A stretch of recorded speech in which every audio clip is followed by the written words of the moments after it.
You got the itch too, huh? Plus, Auroron went last time. It's only fair to take it in turns. Fine by me.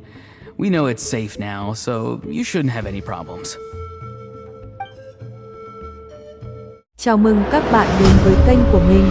Hôm nay cùng mình thực hiện nhiệm vụ con thuyền đơn độc trên Cô Vân.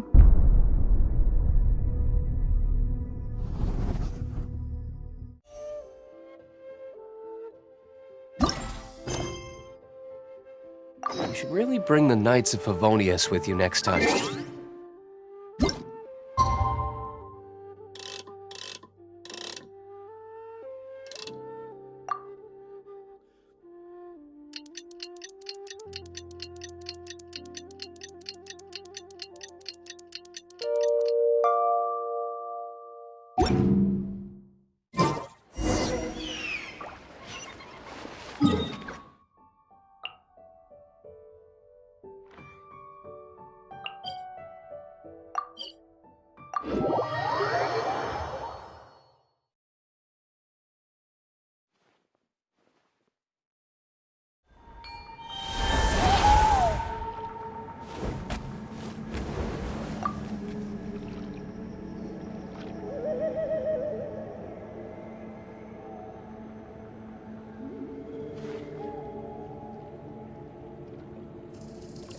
Hey, everyone. Ah, Granny. You're back. So, no good news for me then? You saw right through me. The Traveler collected a lot of spirits, and I checked all of them one by one. None of them matches Leela's description. I figured. It was written all over your face. It's alright. I didn't exactly have high hopes for the needle in a haystack approach anyway. Leela's condition is still stable, but we're not really getting anywhere. Well, luckily, I made some progress on my end. Leela's parents told me that he made a new friend recently, and apparently he's been out of the house for days at a time. On one occasion, they secretly followed him and saw him and his friend tinkering around with something at a camp. Yeah, some guy who goes by the name Kokuchu, dressed in what looked like Inazuman attire. Is this really all I'll need, Mr. Kokuchu? Based on my studies of the ancient texts, hypersensitivity is usually treated with desensitization therapy. So, I figure there's no reason it shouldn't work in reverse. Now, for a poor chap like yourself with no sensitivity to spirits whatsoever, you'll have to completely immerse yourself in spiritually rich substances for this to be effective. Is it risky? You're the spirit duffer, not me. I'm sure you're more clued up than I am on the potential consequences of brute force clairvoyance. Ultimately, it's your decision. All right, but I do have one last question. What's in this for you? People like me obviously don't have much clout in this tribe, so it's not like I can offer you much in return. You think I'm looking for a reward? Oh, my good sir, take a look at my face. Isn't the answer written here clear as day? What? What's... Just a friendly guy who's happy to help. What?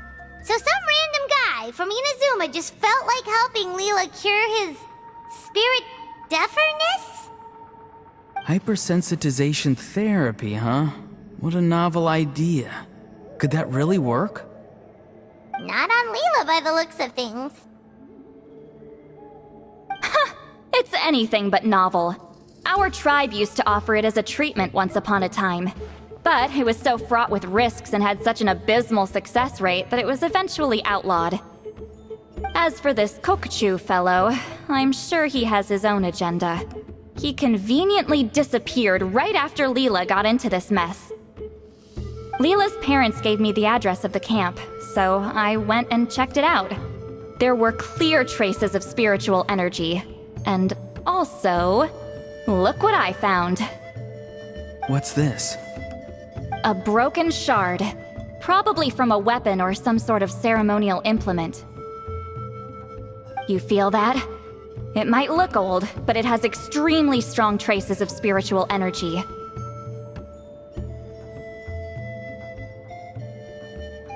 Leela must have used this as his medium.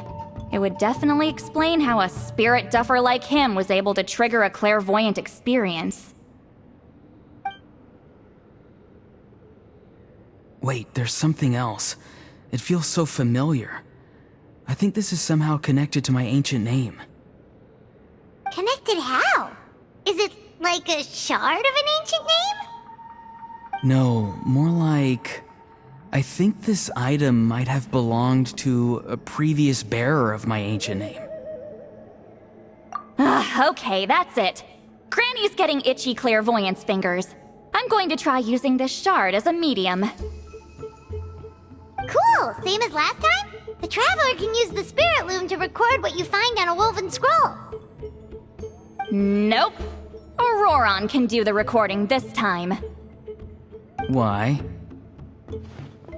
It's a safety measure. You have a better understanding of the spirit domain than the Traveler. If this really is a Sanhaj relic, you'll be better placed to deal with the fallout in the event that something goes wrong. Ah, see, Paimon? Told you Granny has a soft spot for the Traveler. Look at her not wanting to put her in danger. Meanwhile, I'm just a grandkid, so I'm expendable.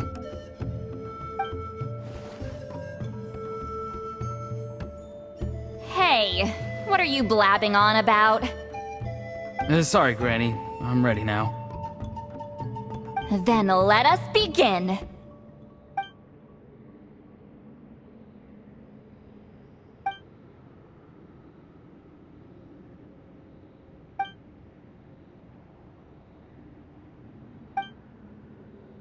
Alright, what's on the scroll this time?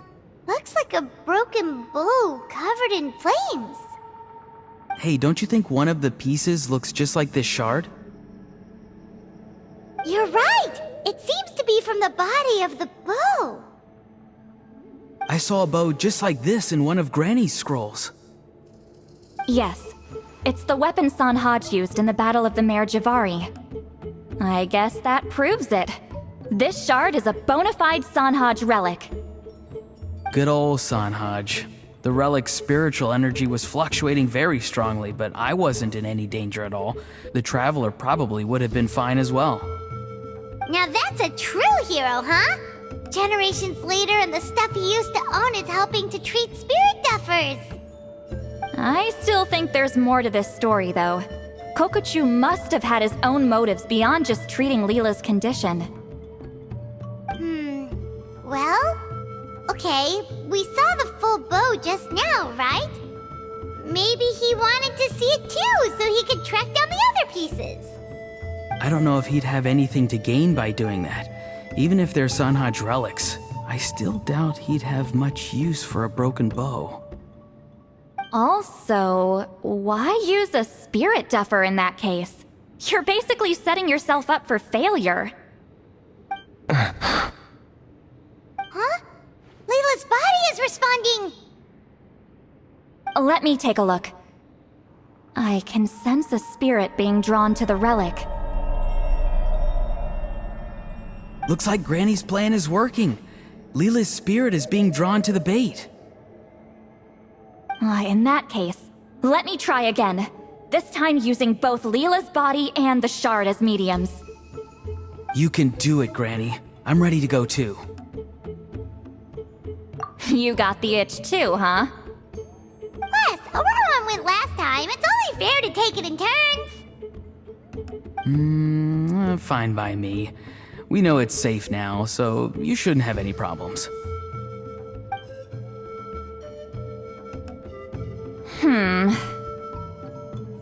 All right, if you insist. Be my guest. Just let me know when you're ready.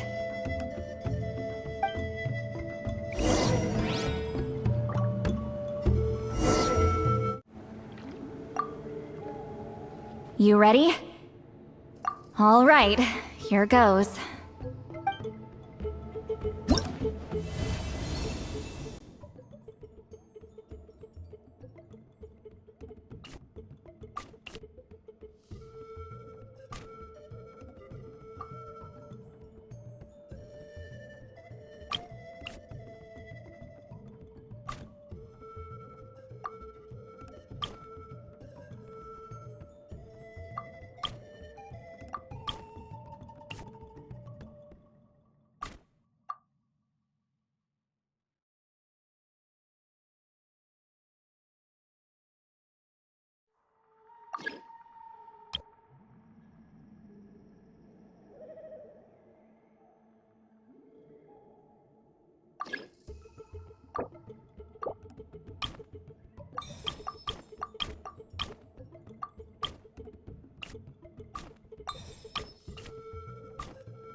bridge has appeared.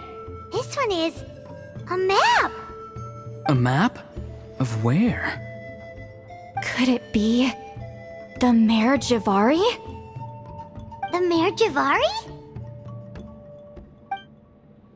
The Mare Javari was reduced to a desolate wasteland after that big battle.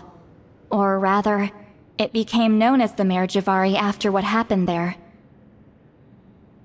The ashes of the monsters and warriors who fought there covered the entire battlefield. Sometimes, bone-chilling cries would be heard from the depths. Other times, that place is full of untold dangers and mysteries.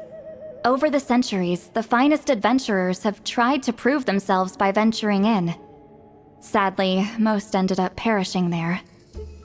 That lasted up until around 20 or 30 years ago, when strange things started happening. People started speaking of an enormous dark creature the size of a mountain, roaming around inside the Mare Javari. And then, shortly after that, the whole region just completely disappeared.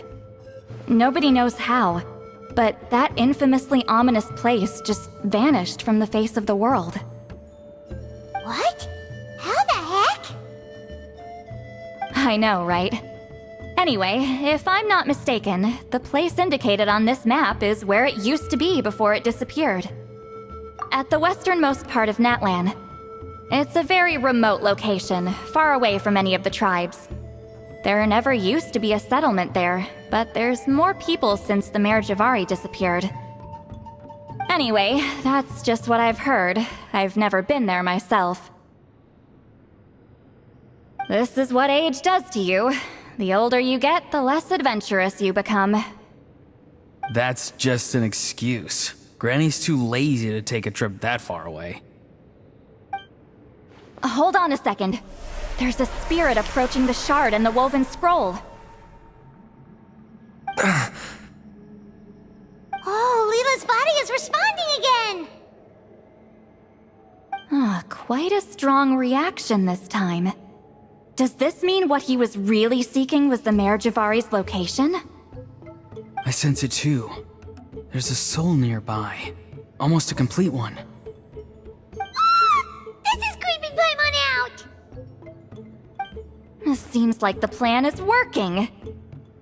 So, can we just wake him up now? Not today.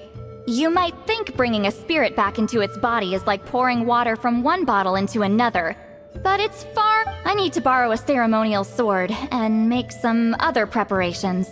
It'll take me about 2 days. But don't worry. Now that his spirit's returned, there's just one step left. Let's meet up again in 2 days.